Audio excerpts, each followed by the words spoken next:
Nabi Muhammad SAW, Bapak Ibu sekalian, setelah pulang dari Isra dan Mi'raj, karena itu perjalanan malam hari, beliau pulang sudah pagi. Pada saat itu pagi sudah mulai kelihatan matahari di pagi hari. Awal pagi kita di waktu syuruk, gitu kan. Duduklah Nabi SAW di depan Ka'bah. Duduk depan Ka'bah, merenungi kejadian semalam ini, kejadian yang spektakuler, yang luar biasa. Duduk Nabi SAW merenungi lewat Fir'aunnya umat ini, Abu Jahal. Ini orang julukannya di Mekah Abul Hakam, orang yang bijaksana gitu. Dan pada saat itu dia raja di Mekah. Tapi Nabi SAW suruh kita panggil dia siapa? Abu Jahal. Jahal ini super goblok. Bukan cuma goblok, super goblok. Luar biasa.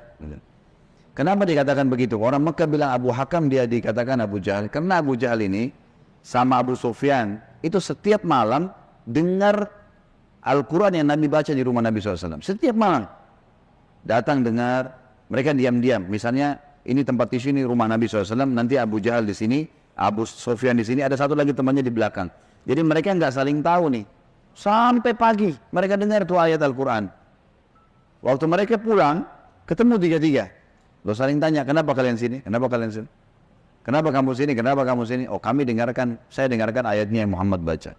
Kata Abu Jahal, kita janjian, nggak boleh terulang. Kalau masyarakat Mekah tahu kita dengar apa yang Muhammad baca, nanti beriman semua nih. Sepakat ya, sepakat, nggak ada yang hilangi. Besok malam datang lagi tiga-tiganya. Karena mereka satu sama yang lain menyangka temannya nggak bakal datang. Penasarannya, ketemu lagi pagi, sepakat lagi, jangan ulangi ya. Hari ketiga ulangi lagi. Datang lagi tiga-tiganya. Ini kejadian nyata dalam sebuah riwayat Bukhari disebutkan ini. Maka tiba-tiba saja setelah itu, saya lupa namanya satu orang, tokoh Quraisy itu, yang bilang sama Abu Sufyan, wahai Abu Sufyan, bagaimana pendapatmu apa yang kau dengar dari Muhammad? Kata Abu Sufyan, yang saya tangkap, ini kita bukan anak-anak nih. Ini apa yang kita dengar 3 hari kita janjian tidak datang, tapi kita datang terus karena penasaran. Ini pasti ada sesuatu. Bagaimana pendapatmu? Kata Abu Sufyan, ada yang saya mengerti dan punya makna yang tinggi, bagus. Ada yang saya tidak mengerti, tapi saya yakin itu kebenaran. Kata yang satu ini, saya juga begitu. Saya yakin nih kebenaran. Kita tanya Abu Hakam, datangi rumahnya Abu Jahal. Wahai Abu Hakam, apa pendapatmu yang kau dengar 3 hari dari Muhammad? Apa Abu Jahal bilang apa? Demi Allah, kan orang Mekah makin kata demi Allah. Mereka tahu, mereka ikuti ajaran Nabi Ibrahim AS. Cuma mereka musyrik. Mereka datangkan berhala, dijadikan perantara dengan Allah. Allah nggak mau tuh, gitu kan? Makanya dia bilang, demi Allah saya tahu Muhammad benar. Kata dia. Loh, kata Abu Sufyan, lalu kenapa kau tidak beriman? Kamu raja kami, kalau kau beriman, ini satu Mekah beriman semua nih. Apa kata dia? Ini fanatisme, kebodohan nih. Ini sebab julukan Abu Jahal keluar. Dia bilang, dari dulu sukunya Muhammad sama suku aku bersaing di Mekah. Mereka berikan makan minum jemaah haji, kami juga berikan makan minum jemaah haji. Mereka buat pasukan untuk membela Mekah, kami juga buat pasukan membela Mekah. Pokoknya apa yang mereka buat, kami buat. Sehari buat mereka, sehari buat kami. Jadi bersaing terus. Sekarang dari sukunya Muhammad keluar Nabi, sukuku tidak ada nabinya. Kalau aku beriman berarti sukuku kalah. Hanya itu, fanatisme kebodohan gitu. Dia bilang, maka itu saya tidak akan beriman sama Muhammad. Gara-gara perkataan dia itu, Abu Sufyan dan ini juga ikut-ikutan ya. Satu Mekah semua nggak mau. Tentu Abu Sufyan nanti ini masuk Islam setelah masuk kota Mekah. Tapi pada saat itu tidak mau juga. Baiklah. Ini sebab julukan keluar Abu Jahal. Lewat dengan Abu Jahal. Lalu dia lihat Nabi SAW lagi merenungi, kayak ada sesuatu lagi difikirin. Dia bilang, wahai Muhammad, kalau bahasa kita ginilah, bahasa sederhana riwayat itu, kenapa kau melongo-longo seperti ini? Kok kamu kayak orang bingung, ada apa? Nabi SAW dengan polosnya ceritain, semalam, ini yang diceritain kepada Abu Jahal nih. Ini yang paling benci sama Islam. Kata Nabi SAW, semalam datang kepada saya malaikat bernama Jibril. Jibril datang membawa borak. Borak itu kuda bersayap. Ini kuda bersayap sampai hari kiamat tidak ada nih kalau di kehidupan kita. Zaman itu, sekarang saja orang tidak percaya kalau ada kuda bersayap gitu kan. Apalagi zaman kuda bersayap, terbang. Saya naik di atasnya terbang. Dimanapun matanya lihat sebuah tempat, kakinya sudah di sana. Lalu saya tiba di Palestina. Turun di Masjid Aqsa, saya sholat. Saya imami para nabi-nabi. Nabi-nabi ini 120.000 orang. Bagaimana bisa? Allahu a'lam. Nabi sampaikan, saya iman. Lalu kemudian saya naik di atas burak, saya mi'raj ke langit. Di langit pertama ketemu dengan Adam, langit kedua ketemu dengan Nabi yang bersaudara sepupu, Isa dan Yahya. Langit ketiga ketemu dengan Idris, langit keempat ketemu dengan Yusuf, langit kelima ketemu dengan Harun, keenam Musa, ketujuh Ibrahim alaihissalam. Tentu kisah Isra Mi'raj panjang ya, karena perjalanan antara Mekah ke Palestina itu selama perjalanan Nabi SAW diperlihatkan tentang jenis-jenis azab kubur. Saya nggak ceritain di sini. Yang jelas Nabi SAW ceritain semua tuh, apapun yang terjadi. Saya ringkaskan saja. Kemudian waktu Mi'raj ke langit, Nabi SAW ketemu dengan Nabi-Nabi lalu ngobrol. Sempat ngobrol sama Adam, ngobrol sama Yahya dan Isa, ngobrol sama Yusuf, sama Idris, sama Harun, sama Musa, sama Ibrahim alaihissalam. Tapi yang masyhur riwayat adalah Nabi SAW banyak berbicara dengan Musa. Pada saat selama menerima waktu 50 waktu sholat, beliau turun. Di langit ke-7 Ibrahim tidak ngomong, langit ke-6 Musa tahan. Lalu bertanya, berapa yang diperintahkan umatmu hai Muhammad? Berapa yang Allah perintahkan? Kata Nabi SAW 50 waktu sholat. Minta keringanan, umatmu tidak bisa. Lalu kemudian Nabi SAW kembali. Minta diringankan 5, jadi sisa 45. Ditahan lagi sama Musa. Musa berkata, berapa hai Muhammad? Kata Nabi SAW 45. Masih berat, minta ringankan. Terus saja Musa AS menahan Nabi SAW 5 sampai sisa 5 nih. Yang kayak kita kerjain sekarang. Itu pun Musa masih bilang, minta keringanan. Bayangkan Bapak Ibu sekalian kalau 50 waktu sholat, per 15 menit azan. Siap nggak? Ini aja 5 waktu sholat sudah ngos-ngosan gitu. Safnya, kadang-kadang sholatnya cuma imam sama muazzinnya saja gitu. Yang jelas Nabi Musa AS seperti itulah kisahnya. Sampai sisa 5 lalu Nabi SAW mengatakan, saya sudah malu dengan Tuhanku. Bolak-balik terus gitu kan. Maka terdengar suara dari langit, Allah berfirman, hai Muhammad, dia 5 waktu sholat tapi pahalanya 50 waktu sholat. Karena setiap umat Muhammad SAW kalau berbuat satu kebaikan dilipat gandakan 10 kali lipat. Ringkas cerita adalah Nabi SAW mengatakan, saya balik ke Mekah, saya balik ke Palestina, lalu balik ke Mekah. Tentu kisah ini cuma pendek yang saya sampaikan. Kisahnya ini mungkin 10-20 kali lipat lebih panjang daripada ini, karena panjang lebar. Yang jelas Abu Jahal waktu dengar itu melongo, diam, lalu dia katakan, waktu sudah selesai, hai Muhammad, kau menempuh perjalanan Mekah Palestina yang kami tempuh dengan kecepatan kuda terbaik kami sebulan, pulang juga sebulan, 2 bulan, dalam 1 malam. Kata Nabi SAW dengan penuh keyakinan, iya. Abu Jahal dengan semangat mengatakan, hai Muhammad, kau mau ceritain enggak ke orang Mekah kalau saya kumpulin mereka? Kata Nabi SAW, iya. Nah, emang mesti diceritain kan? Bagi Abu Jahal ini gila nih. Nggak masuk di akal udah. Kuda terbang, bersayap. Pergi ke Palestina perjalanan sebulan. Sama kalau kita sekarang di masjid ini ada yang bilang, tadi Bapak Ibu sekalian saya jam 8 pagi take off dari Jakarta ke Jeddah. Sekarang sudah tiba lagi dari Jeddah. Percaya nggak kira-kira? 9 jam pergi, 9 jam pulang. Ada pesawat loh ya. Bagaimana zaman dulu?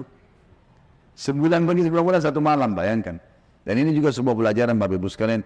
Tidak gampang menjadi sahabat Nabi. Bapak Ibu harus bersyukur. Saya sangat bersyukur kita lahir sekarang. Betul sahabat punya fadilah. Tapi kalau kita hidup zaman dulu, kita bisa seperti Abu Jahal. Susah jadi seperti Abu Bakar tuh. Nggak gampang. Ada orang di kampung padang pasir, buta huruf, ngaku Nabi. Coba. Beriman nggak kira-kira?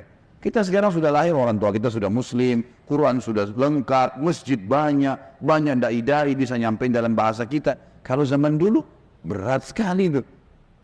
Baiklah. Abu Jahal bilang, wahai Muhammad, kau mau ceritain? Kata Nabi SAW, iya. Dipegang tangan Nabi SAW oleh Abu Jahal, dibawa ke sebuah bukit namanya Bukit Abi Kubais. Bukit ini Bapak Ibu sekalian, dulu di zaman itu ada di sebelahnya Safa dan Marwah.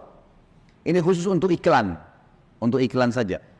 Orang naik ke atas dan yang boleh naik cuma budak. Ada satu budak ditugasin, dia cuma dia. Yang lain nggak boleh naik. Kalau naik dipenggal nih, nggak boleh. Ini khusus berita penting. Seperti kalau ada yang mau serang Mekah, atau ada kepala suku yang mati, ada anak kepala suku yang lahir, seperti itulah. Abu Jahal naik ke atas Bukit Abi Kubais bersama Nabi SAW. Waktu orang-orang lihat ada 2 orang. Pertama kali dalam sejarah Mekah, Bukit Abi Kubais dinaiki oleh 2 orang. Dan mereka kaget, di atasnya raja mereka Abu Jahal. Dan yang satu adalah Nabi Muhammad SAW, orang terpercayanya Mekah. Ini ada apa nih? Maka orang-orang kafir kumpul karena Abu Jahal. Orang-orang beriman kumpul karena Nabi Muhammad SAW. Waktu mereka sudah kumpul, Abu Jahal bilang, wahai masyarakat Mekah, dengarkan baik-baik apa yang Muhammad mau sampaikan. Ini kalau Abu Jahal niatnya baik, mau nyampein dakwah, luar biasa pahalanya kalau dia masuk Islam. Masalahnya tidak, dia mau mempermalukan Nabi SAW. Niatnya itu. Maka dia bilang, silakan hai Muhammad. Nabi SAW ceritakan dengan polosnya. Datang Jibril, burak, kuda terbang, Palestina, sholat, dan sampai selesai. Lengkap, panjang lebar. Allahu a'lam berapa jam waktu itu. Dia langsung sampaikan. Sampai selesai semua, apa yang terjadi? Orang-orang Mekah yang kafir, Bapak Ibu sekalian, bertambah kufur. Ini Muhammad gila nih. Mekah, Palestina, pulang pergi, 2 bulan, 1 malam. 1 malam, dan ini bukan 1 malam, setengah malam. Gitu kan. Pulang pergi. Ini gak masuk di akal. Ini baru ke sana saja gak percaya. Apalagi naik ke langit, ketemu, udah panjang ceritanya. Belum lagi cerita tentang surga dan neraka, diperlihatkan adab-adab kubur. Tapi ya sudah. Waktu itu yang sudah beriman pun di kalangan sahabat, benar nggak ya? Tapi ini Nabi, nggak mungkin salah. Mereka sempat bimbang. Abu Jahal turun dari bukit Abi Kubais sambil ketawa, senyum. Sambil dia ngomong, ada sahabat rupanya yang ngikutin. Tahu nih Abu Jahal tadi ajak Nabi nih, diikutin. Dia bilang, sekarang agamanya Muhammad sudah habis. Dia pergi ke Darun Nadwa, tempat kumpulnya orang-orang Quraisy, lalu dia teriak. Dia bilang, hai Quraisy, berita gembira. Apa itu Abu Hakam? Agamanya Muhammad sudah habis. Udah tidak ada lagi agamanya. Kata mereka, memang kenapa? Apa kata Abu Jahal? Muhammad mengarang cerita dusta. Katanya begini. Abu Jahal ini tidak sadar sedang nyebarin berita apa? Isra dan Mi'raj. Dia lengkap, dia sampaikan ke orang semua nih. Datang malaikat namanya Jibril, datang burak, terbang ini, semua lengkap. Adab-adab tidurnya disebutin sama dia. Semua lengkap disebarin. Lalu orang-orang Quraisy diam semua. Mau bilang apa nih rajanya, dan mereka juga memang masih belum beriman kepada Nabi SAW. Lalu kata Abu Jahal, ada 1 orang. 1 orang ini, kalau kalian berhasil menggoyahkan keyakinannya, habis benar agamanya Muhammad nih. Kata mereka, siapa itu? Kata Abu Jahal, Abu Bakar. Cari Abu Bakar tuh. Abu Bakar ini Bapak Ibu sekalian, cirinya beliau radhiyallahu anhu, itu badannya kurus. Ya. Saking kurusnya kalau pakai sarung melorot terus. Nah iya, radhiyallahu anhu. Tapi yang perlu digarisbawahi, Islam bukan melihat kekarnya fisik, tapi kekarnya iman dalam hati. Allah bilang Allah bilang halal, Allah bilang haram. Perintah dikerjakan, larangan ditinggalkan. Itu konsep dasarnya, gitu kan. Abu Bakar ini ditahu tentang masalah keyakinannya sampai apa kata Nabi SAW. La uzina iman Abi Bakar fi kiffah, wa uzina iman hadil ummah fi kiffah, la rajah iman Abi Bakar. Kalau keyakinannya dan imannya Abu Bakar ditimbang di satu timbangan, dan keyakinannya serta keimannya seluruh umat ini, semua sahabat, semua tabi'in, semua yang sudah mati, yang masih hidup dan yang belum lahir, semua kita di sini juga termasuk, ditimbang iman kita semua dibandingkan Abu Bakar, yang satu timbangan pasti lebih berat keyakinannya Abu Bakar. Kata Abdullah bin Mas'ud, sahabat Nabi radhiyallahu anhu yang mulia dengan ibadahnya yang luar biasa, kami tidak ada bedanya dengan Abu Bakar dari sisi ibadah. Karena Abu Bakar sholat, kami sholat. Abu Bakar puasa, kami puasa. Abu Bakar sedekah, kami sedekah. Abu Bakar ya jihad, kami jihad. Tapi kami tidak bisa menyaingi Abu Bakar dari sisi keyakinannya. Mustahil. Kalau Rasulullah sudah bilang kerjakan apapun konsekuensinya. Mau wajib, mau sunnah, nggak ada toleransi, nggak ada keraguan. Yang haram, nggak ada lagi. Haram, nggak ada ceritanya. Seperti itulah konsepnya. Jadi sangat luar biasa. Yang jelas Bapak Ibu sekalian, mereka bilang cari Abu Bakar. Dan juga ada hadis, supaya saya tidak lupa ya, kata Nabi SAW, tidak ada seseorang yang menginjakkan telapak kakinya di muka bumi setelah para nabi-nabi yang paling afdal lebih daripada Abu Bakar. Jadi setelah Nabi langsung dia, radhiyallahu anhu, jadi orang yang sangat luar biasa. Datanglah orang-orang Quraisy ini ke kebunnya Abu Bakar, di kebun kurma di pinggir kota Madinah, dan orang sahabat-sahabat tadi ini pada ikut gitu kan. Sampai di kebunnya Abu Bakar, Abu Jahal teriak-teriak, wahai Abu Bakar, keluarlah. Abu Bakar keluar. Abu Bakar keluar. Kaget Abu Bakar. Belum pernah dalam sejarah hidupnya Abu Bakar itu, tokoh-tokoh Quraisy, kepala-kepala suku datang ke kebunnya. Untuk apa? Dan belum pernah dalam sejarah Mekah orang beriman sama orang kafir jalan sama-sama. Maka Abu Bakar bilang, ada apa wahai Abu Jahal? Dia bilang, sahabat Muhammad gila. Masa dia cerita rekayasa bohong? Cerita bohong begini. Abu Bakar ini belum dengar dari Nabi. Abu Jahal yang jelasin. Begini, panjang lebar sampai selesai. Sampai kembali lagi ke Mekah. Abu Bakar sudah tahu nih, Apa tujuannya Abu Jahal? Kalau dia mau beriman, dia sudah beriman sama Nabi. Tapi datang sini mau ngacoin. Kata Abu Bakar ada dua riwayat. Riwayat yang pertama, wahai Quraisy, bukan cuma Abu Jahal, wahai Quraisy, Muhammad mengaku turun wahyu dari langit ke rumahnya. Dan saya percaya. Apa bedanya dengan dia kalau naik ke langit? Sama saja. Tidak akan menggoyahkan saya. Riwayat yang kedua yang unik nih. Dia mengatakan, wahai Quraisy, ketahuilah, kalau depan mata saya ada tembok warnanya putih, jelas putih. Muhammad bilang, tidak Abu Bakar, itu hitam. Saya akan bohongkan mata saya dan saya bilang hitam. Ini luar biasa. Mau digoyahkan bagaimana nih? Tembok putih? Enggak, salah Abu Bakar. Oh iya, salah. Matanya salah. Bayangin tuh. Apa kira-kira bisa menggoyahkan keyakinan seperti ini? Luar biasa. Pokoknya Allah Rasulnya bilang selesai, nggak ada toleransi. Sudah selesai, semua dikerjain. Biar seluruhnya benci. Tembok warna putih, Muhammad bilang hitam, saya bilang iya, mata saya salah, hitam berarti. Abu Jahal dan orang Quraisy diam. Ini nggak bisa lagi digoyahkan. Abu Bakar radhiyallahu anhu tahu ada masalah nih. Dia tanya orang sahabat-sahabat, di mana Rasulullah SAW? Kata mereka di Bukit Abi Qubais itu, dikerumuni orang. Abu Bakar kesana. Pasti pada sana dari jauh Abu Bakar teriak, ya Rasulullah, suara keras, sengaja. Orang waktu dengar orang teriak, semua bubar-bubar, kasih jalan. Seperti kalau di masjid ada yang dari belakang panggil saya, mungkin Bapak Ibu akan lihat ke arahnya. Suaranya keras, sengaja. Nabi SAW lihat yang datang, Abu Bakar senyum, udah tahu siapa yang datang. Ini tokohnya umat, luar biasa. Jadi dia bisa membalik Bapak Ibu sekalian Abu Bakar dengan hikmah Allah. Satu Mekah yang ragu tadi, yang kafir dan yang beriman pun, tentang Isra Mi'raj ini kembali semuanya percaya kalau itu terjadi. Dia bisa membalik itu dengan hikmah Allah. Ini kisahnya begitu. Abu Bakar lalu mengatakan, ya Rasulullah, dengan suara keras, Abu Jahal datang ke kebun saya dan berkata, kalau anda menceritakan begini, diceritain semua sambil jalan sambil ngobrol nih, sambil bicara. Jadi orang pada makin nyebar nih berita Isra Mi'raj. Ternyata Abu Bakar sudah dengar. Sampai selesai. Pas tiba naik di Bukit Abi Qubais sebelah Nabi SAW, Abu Bakar teriak dengan suara keras, benarkah ya Rasulullah? Ini pertanyaannya. Dan di sini Abu Bakar tadi di kebunnya ingin meredam kekufurannya orang-orang kafir. Sudah berhenti gara-gara tembok putih jadi hitam tadi. Kemudian dia sekarang ingin mengembalikan imannya para sahabat yang sudah kembar nih. Waktu Nabi SAW sudah dekat dengan beliau, lalu dia mengatakan, benarkah ya Rasulullah? Kata Nabi SAW, benar wahai Abu Bakar. Abu Bakar teriak dengan suara keras, Anda pasti benar. Kalimat Anda pasti benar membuat sahabat semua, iya ya, ini Rasulullah. Kok nggak mungkin salah. Kembali iman mereka lagi semuanya gitu kan.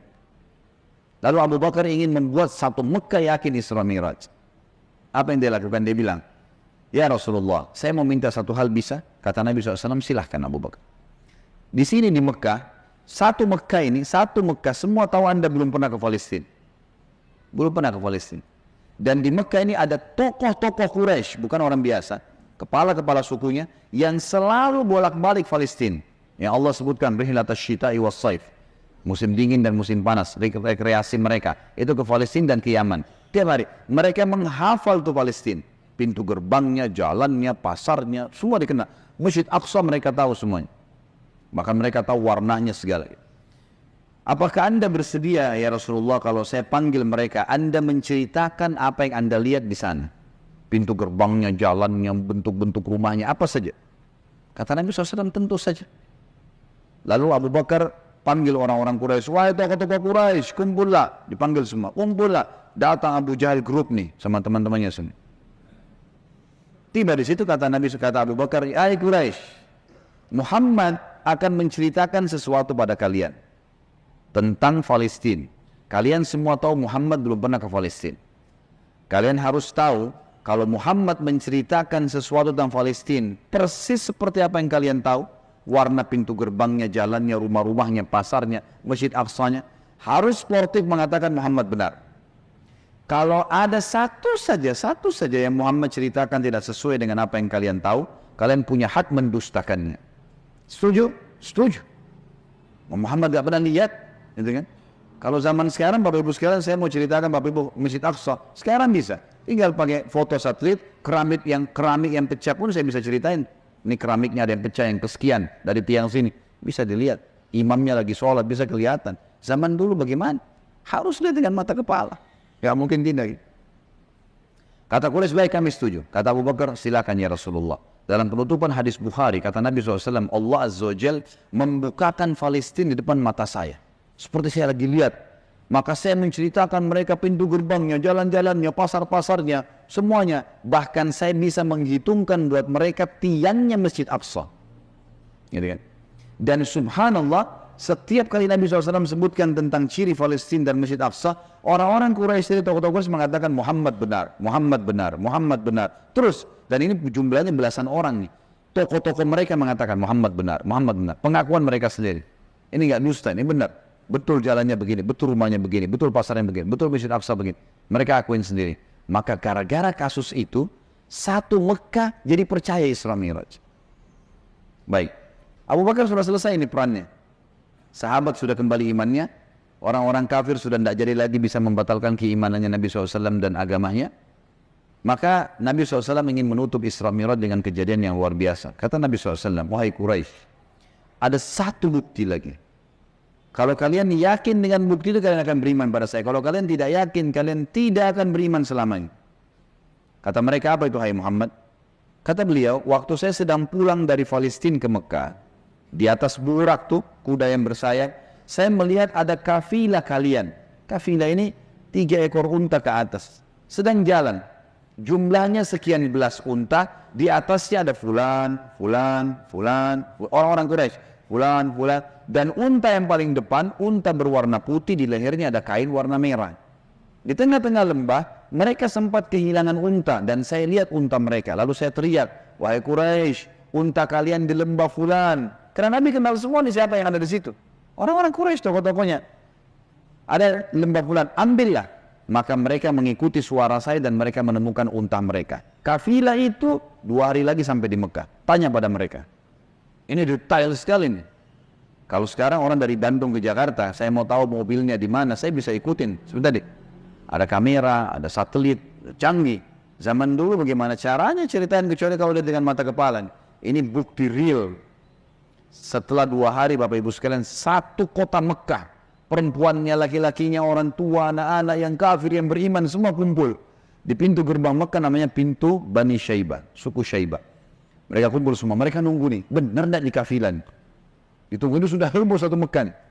Subhanallah, menjelang waktu duhur, lewat betul tuh kafilah. Persis seperti Nabi ceritain. Jumlah untanya, nama orang-orangnya, unta paling depan warna putih, di lehernya ada kain merah.